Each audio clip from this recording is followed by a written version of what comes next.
Hello everyone, আসসালামু আলাইকুম। আশা করি যে যেখান থেকে আমার ভিডিওটি দেখছেন সবাই ভালো আছেন, সুস্থ আছেন। আলহামদুলিল্লাহ, আমরাও ভালো আছি, সুস্থ আছি। আরও একটি নতুন ভিডিও দেখার জন্য সবাইকে আমন্ত্রণ জানাচ্ছি। আশা করছি আমার আজকের ভিডিওটি আপনাদের কাছে খুব ভালো লাগবে। রাতে ঘুমানোর আগে বিছানাটাকে যেমন পরিষ্কার পরিচ্ছন্ন করে তারপরে ঘুমাতে যাই, তেমনি সকালে উঠে আমি সব বিছানার চাদরগুলি টান টান করে বিছিয়ে নেই সারাদিনের চোখের শান্তির জন্য। আর ঘর দুয়ার এলোমেলো থাকলে মনটাও কিন্তু খারাপ হয়ে যায়। কথায় আছে না, নিজের ঘর কুঁড়ের ঘরও ভালো, যদি আপনি সুন্দরভাবে সাজিয়ে রাখতে আর গুছিয়ে রাখতে পারেন। আমার ঘরে যেহেতু ছোট্ট একটা রাজকন্যা আছে, আমি যতবার আমার ঘর গুছাই আমার রাজকন্যাটা ঠিক ততবার ঘর এলোমেলো করে। সকালে ঘুম থেকে উঠে ঘরদোর পরিষ্কার করে একটু দরজা জানালা সব খুলে দেই, যাতে ভালো করে অক্সিজেন ঘরে আসে। আর তার সাথে চোখটাকে শান্তি দেওয়ার জন্য আমার দরজার সামনেই রেখেছি কিছু ছোট ছোট গাছ। এগুলো দেখলে আমার খুবই ভালো লাগে। আজকের আকাশটা মাশাআল্লাহ অনেক সুন্দর। নীল আকাশের মধ্যে সাদা সাদা মেঘ ভেসে বেড়াচ্ছে আর দেখতে অসাধারণ লাগছে। সবুজ গাছের ওপর নীল আকাশ, তার উপরে সাদা মেঘগুলি ভেসে বেড়াচ্ছে, মনে হচ্ছে সাদা তুলা আকাশে ভেসে বেড়াচ্ছে। মেঘগুলিকে দেখছি আর ভাবছি যদি মেঘগুলিকে স্পর্শ করতে পারতাম। বাংলাদেশের যেখানে বড় বড় পাহাড় আছে সেখানে পর্যটকরা ঘুরতে যায়, সেখানে গেলে কিন্তু এই মেঘ স্পর্শ করা যায়। আর এই শখগুলি কিন্তু অনেকের মাঝেই আছে, তেমনি আমার মাঝেও এই শখটা আছে। যেদিন আমি নিজে ইনকাম করতে পারবো সেদিন আমি পারলে পুরো পৃথিবীটাকে ঘুরে দেখব। আসলে টাকার পাওয়ার এরকম, পৃথিবীর ছোট বড় সুখ ইচ্ছা চাওয়া পাওয়া সব কিছু পূরণ করা সম্ভব। টাকা দিয়ে সুখও কিনা সম্ভব। মানে জীবনে চলার পথে টাকা সব। টাকা আছে মানে আপনাকে ছোট বড় সবাই খোঁজ খবর নিবে, সম্মান করবে, মানুষের সাথে ভালো সম্পর্ক হবে, সাথে নতুন মানুষের সাথে ভালো সম্পর্ক গড়াবে। যখন যা মনে চাবে করতে পারবেন। সুখ তখন চারিদিকে বেয়ে বেয়ে পড়বে। যখন মন খারাপ হবে চলে যাবেন দেশের বাহিরে, না হয় বড় শপিং মলে, যা মনে চাবে তাই কিনে আনবেন। তখন কিন্তু মানুষ অনেক আনন্দ থাকে। আর যদি টাকা না থাকে তাহলে সব ছোট ইচ্ছা শখ পূরণ হবে দূর থাক।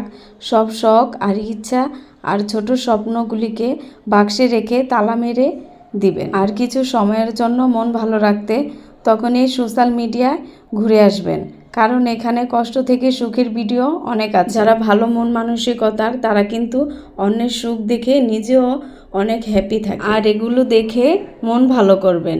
আপুরা, হালালভাবে টাকা উপার্জন করতে হবে, তাহলে সব পারা যায়। হাতের মুঠোয় সব থাকে। টাকা মানুষকে বাঁচতে শেখায়, টাকা মানুষকে আরাম আয়েশ ও স্বপ্নগুলোকে বাস্তবায়ন করতে শেখায়।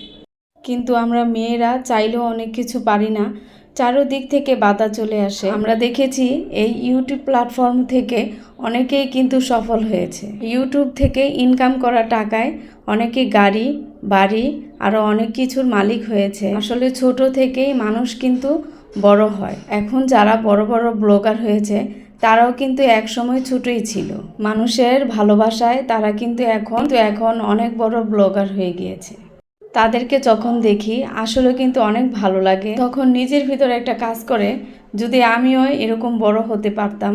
কিন্তু ইনশাল্লাহ আল্লাহ যদি চায় সব কিছুই সম্ভব। সে যখন নিজের গাড়িতে নিজে ড্রাইভ করে চলে, সেটা কিন্তু আমার অনেক ভালো লাগে। তার সাথে হচ্ছে মুস্তারিন আপু, সে কিন্তু অনেক বড় ব্লগার। ব্লগের পাশাপাশি বড় ধরনের একটা বিজনেসও তৈরি করেছে। আসলে তারা হচ্ছে আমাদের অনুপ্রেরণা।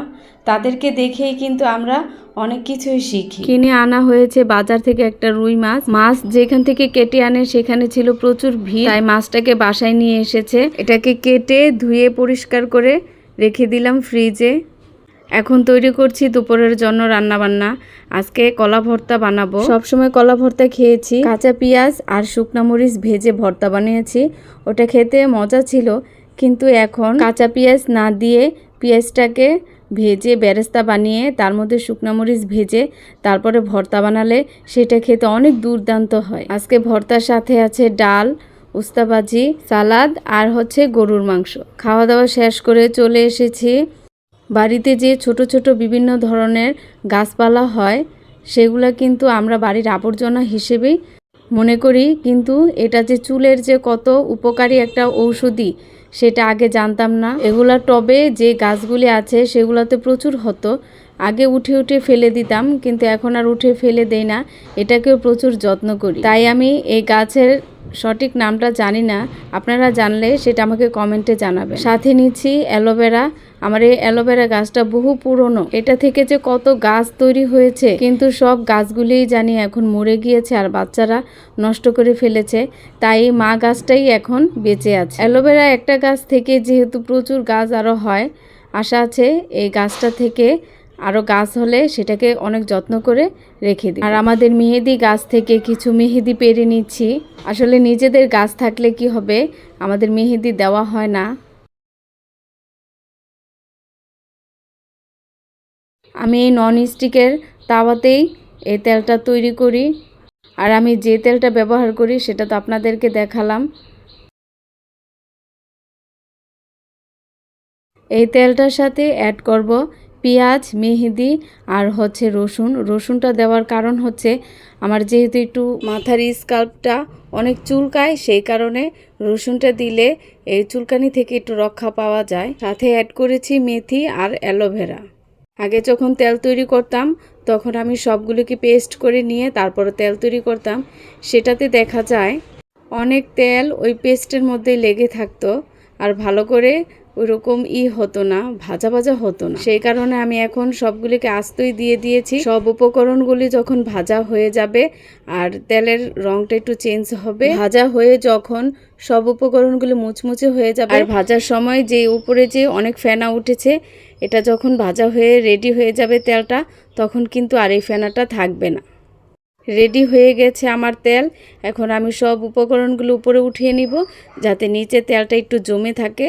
তারপরে ঠান্ডা হলে আমি বোতলে ভরে নিব। হয়ে গিয়েছে তেলটা ঠান্ডা, আর বোতলে ঢালার আগে আমি কিছু মেথি দিয়ে নিয়েছি, এতে করে তেলটা অনেক দিন ভালো থাকবে। তাহলে তেলটাকে যদি একদিন রোদে রাখা যায় তাহলে দীর্ঘদিন তেলটা থাকার পরে যে একটা আষ্টে গন্ধ থাকে সেটা আর থাকবে না, আর তেলটা অনেক ভালো থাকবে।